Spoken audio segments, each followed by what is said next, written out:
Boa tarde, pessoal do nono ano. Vamos começar mais uma aula de física, certo? De forma remota. Lembrem-se, sempre fiquem em casa e se for sair, só saia usando máscara, tá certo?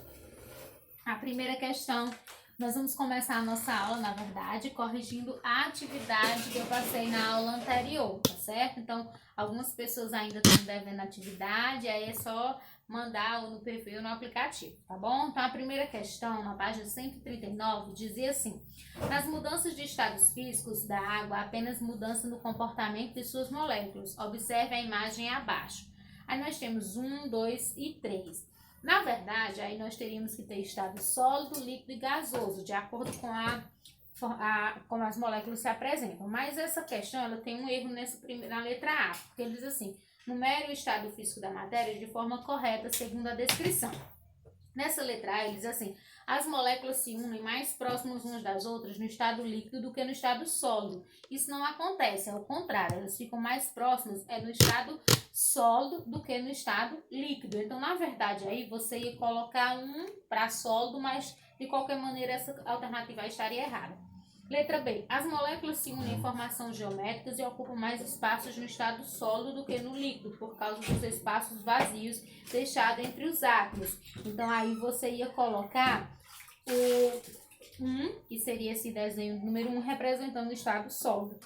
E letra C. As moléculas ficam bastante desunidas, desagregadas, sendo o estado que mais ocupa o espaço o estado gasoso. Então, você ia colocar 3, que é o que representa o estado gasoso. Segunda questão. Os estados físicos da matéria caracterizam-se pelo grau de organização de suas moléculas. Com base neste conhecimento, complete as frases seguintes, utilizando uma das palavras entre parênteses, de modo a obter afirmações verdadeiras. A agitação dos corpúsculos é menor nos líquidos do que nos gases. Letra B. Num gás, os corpúsculos movem-se com grande liberdade.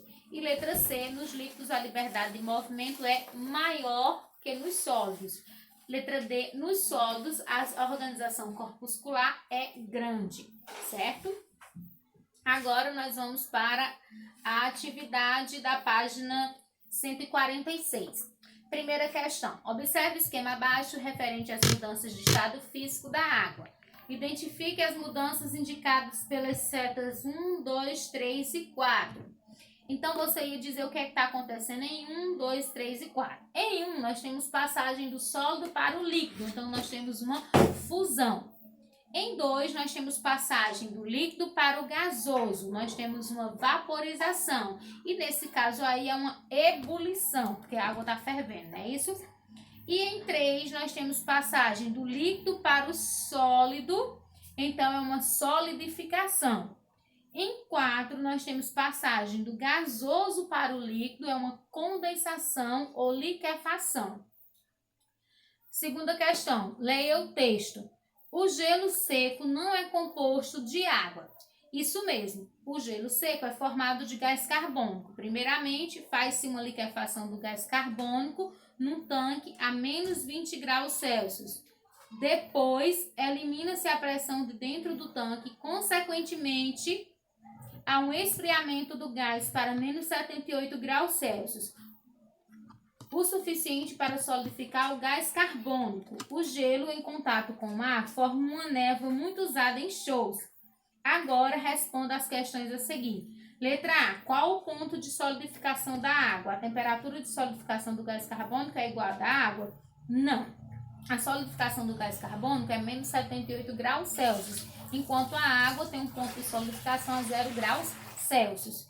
Letra B. Qual fenômeno caracteriza a passagem do gelo seco diretamente para o estado gasoso, ao entrar em contato com a atmosfera? Então, como eu falei na aula, nesse processo acontece uma sublimação. Terceira questão. Identifique as mudanças de estado físico que ocorrem nas situações a seguir. Letra A. A água da torneira no congelador. Então, está passando do líquido para o sólido. Então, é uma solidificação. Letra B. Vapor de água subindo e formando nuvens. É uma condensação ou liquefação. Letra C. Picolé derretendo. Fusão. Letra D. Roupa molhada estendida secando no varal. Está acontecendo uma evaporação. Terceira, a produção de suor na espécie humana é um mecanismo que impede a elevação da temperatura corpórea, mantendo o organismo a temperatura de aproximadamente 37 graus Celsius. Ao ser vaporizado em nossa pele, o suor retira dela energia térmica, reduzindo-lhe assim a temperatura. Dentre as situações expostas a seguir, assinale aquela em que não se verifica o mecanismo físico descrito. Então, você vai marcar aquela que não tem relação com o suor. Quando uma garrafa de refrigerante gelado é deixada sobre a mesa, formam-se gotículas de água que, aderidas ao recipiente, propiciam uma redução ainda maior na temperatura do refrigerante. Nesse caso aí, está acontecendo uma condensação.